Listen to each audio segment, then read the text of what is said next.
issue is, are you ready to accept the call of a mentor? Pass them down. I think I'm going to touch on a little bit of everything because mental health is massive, right? So there's no way I can cover it in 45 minutes. However, there will be things that you hear that you told me today that may touch on that very aspect.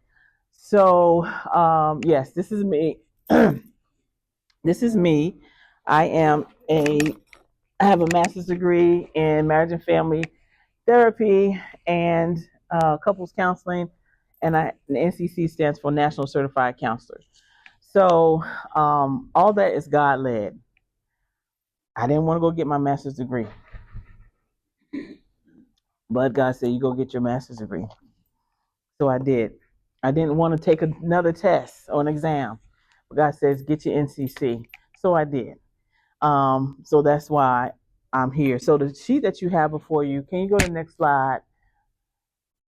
Person back there that I have known for 35 years. So what we'll cover is just an introduction. We've done that.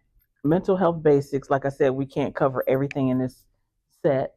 The overall athlete, wise mind versus emotion mind, coaching tips, and just some scriptures and Q&A. Next slide, sir. Okay. So here is exactly what you have on your paper in front of you. So it says studies show there is a presence of mental illness in students between the ages of 13 and 18 years old at a rate of 22%. So that's 1 out of 5. So every 5 kids you have, there's one that is struggling with some type of mental health issue. Okay. And the statistics, this stat was a few years ago and may have risen. I haven't looked it up, the new one, but a couple years ago was 1 out of 5. The next one is my favorite one. Mental health is health. We want to take, I love, Angela, that you said that your church has it the last 3 years, have had a counseling center within the church. And I think when I walked out and I saw there's one across the hall of this room, because it's such a negative connotation on mental health. Like, just go to Jesus, that's enough. But Jesus was a counselor, so we have to incorporate that also into what we're doing in our church. So mental health is health. We don't second guess about going to the doctor, get your yearly exam, or go to the dentist. The same with this. So it should be paid attention to. Normalize conversations about it, bring it up yourself, and make yourself available. Jeremy, you were just talking about that. If we normalize that mental health is health, then it's a normal thing. Just like when somebody said, "Oh, I got to go to the doctor." Nobody second guesses you going to the doctor. But if you say, "Well, I got a therapist appointment," then eyebrows normally raise. And I think we're getting to a place where it's starting to be like a normal thing, but we still have a lot of work to do. It says the fall created physical, spiritual consequences. Physical health is not guaranteed, nor is mental health. So we want to make sure that we're doing things, and we'll get to that in just a minute, to make sure that ourselves and our athletes are kind of getting what they need beforehand. So we want to be proactive in helping our students and our athletes and ourselves as well. On your sheet, you just have a quick definition of anxiety: a mental and physical reaction to perceived threats. So anxiety, I'll call anxiety the one that drives the bus. So it's a reaction to perceived threats. What is driving the bus? What is making you think that something is happening that may happen down the line? All the what ifs, all that stuff is down the road. It hasn't actually happened yet. It can be helpful in small doses. Test anxiety can be helpful. It's a small doses. Okay, I got to study for this test. Don't go down that dark alley. Those type of anxious thoughts can be helpful in small doses. But when it gets overwhelming, that's when we have a problem. When it takes over your whole being, that's when there's a problem. So it could be debilitating. Depression, having low mood, causes continuous feelings of sadness, loss of interest, and or day-to-day activities may cause emotional and physical problems. If you don't take anything else from this breakout, take out one of my favorite things to say is you can't separate the mind from the body. What we're thinking and what we're doing in our mind, our body is responding to it. So, and we'll kind of get to some of that a little in a minute, but everything is one. God didn't separate our mind from our body. We're one. So if there's an issue, you're going to feel it. Some people carry stress in their belly. Some people carry it at their lower back. Some people carry it in their shoulders. So you're going to carry it somewhere. So we got to kind of get that out, because our body's like, well, I'm going to hold this until you want to deal with it. I'll hold it right here until you're ready. And that's where some other problems can happen and things of that nature. Can you the next slide for me, please? All right. This one is the overall athlete. And I just wanted to put this here because we are so many things. There's a physical aspect to us. There's a spiritual, there's an emotional, there's a social side, and then we have the mental. Imagine what this will look like if we take out the mental side. We will be leaning kind of the wrong way. So we have to put the mental side in there. Why would we take that piece out? So making sure that you are ministering to, talking to, making sure that you are paying attention to the whole athlete, not just the physical side. Athletes tend to think about physically shaped, make sure I'm eating well, but what are we doing for our mental side? What are we doing for our spiritual side? It has to all come together as one. Can you go back one slide for me? Thank you. Let me stop because I could talk about this all day.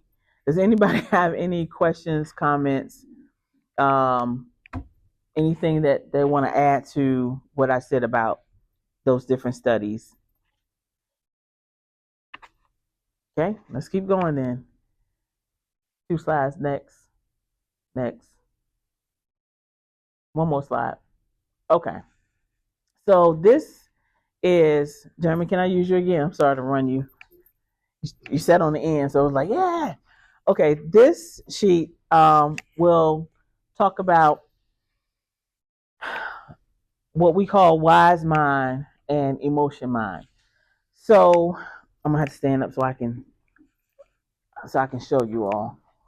So this is what this is showing is there are 3 parts, right? Then there's this is what's reasonable mind, wise mind is in the middle, and emotion mind is on the end. Now, in that's kind of how our thought process goes. Every day we're balancing those 3. Every day we're balancing that our emotional side doesn't dictate the day. The reasonable side, that means my way, this ain't right, or the highway, the logical piece in us.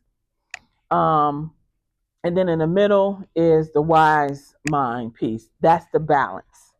Okay, that's the balance. So that's what we're balancing every day. You see emotion mind, it says joy, disgust, feelings, fear, anger, facts don't matter. I don't care what it looks like.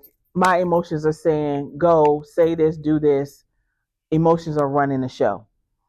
So that's when we definitely have to be careful that we're not letting our emotions dictate what we're saying, what we're doing, how we're responding, really reacting. Because there's a difference between reacting and responding, and that's a whole nother session. Reasonable mind, statistics, logic, research, facts. This is how we're supposed to be. This is it. This is concrete. Emotions don't matter. Why are you crying? Stop doing that. That's the reasonable mind side. And then in the middle is wise mind. All right. So it's just that you value and reason and emotion. So it's bringing those two, that reasonable side and that emotion mind side, and bringing them together, and you have the wise mind. Because nobody's saying don't be emotional. God gave us emotions, but He didn't give us emotions to run our life in our day.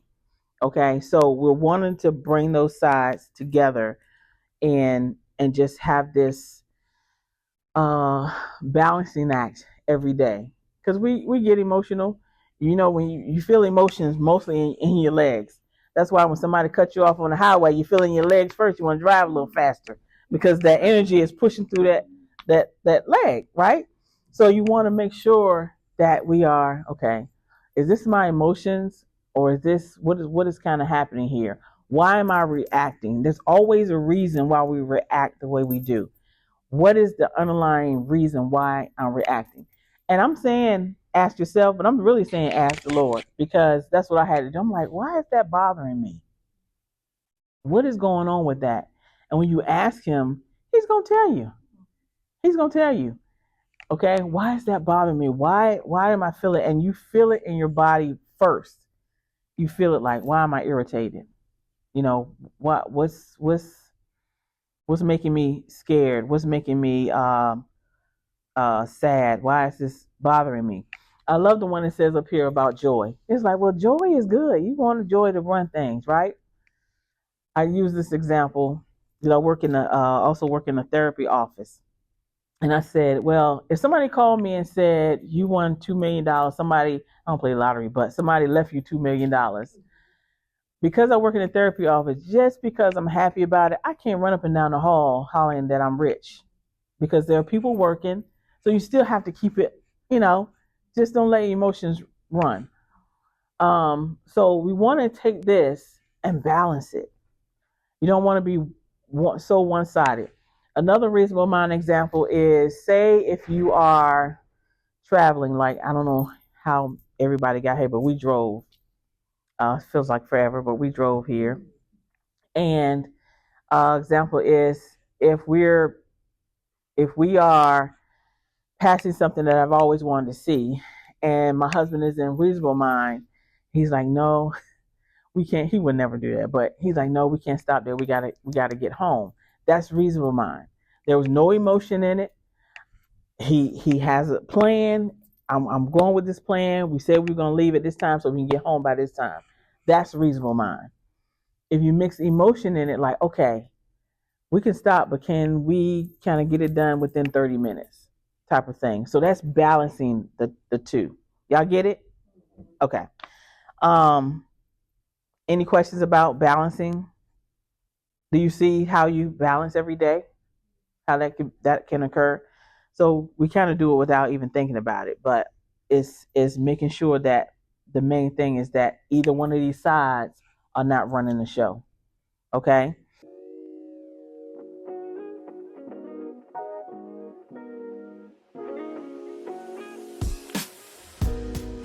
Thank you for listening to our podcast today, The Call of a Mentor. If you'd like to leave a positive comment, or if you'd like to be on our show, please give us a call at 757-737-8714, or you can drop us a text message. You can also email us at communityservant85@yahoo.com. We look forward to hearing from you. The Call of a Mentor is a production of Marriage Mapp Ministries and EOVBAA in association with Overwhelming Victory Radio. Our executive producers are Dwight and Angela McDowell and Dr. Greg Glenville, with Andrew Fouts as our associate producer. To find out more about Overwhelming Victory Radio or to listen to any of our sister podcasts, visit overwhelmingvictory.org.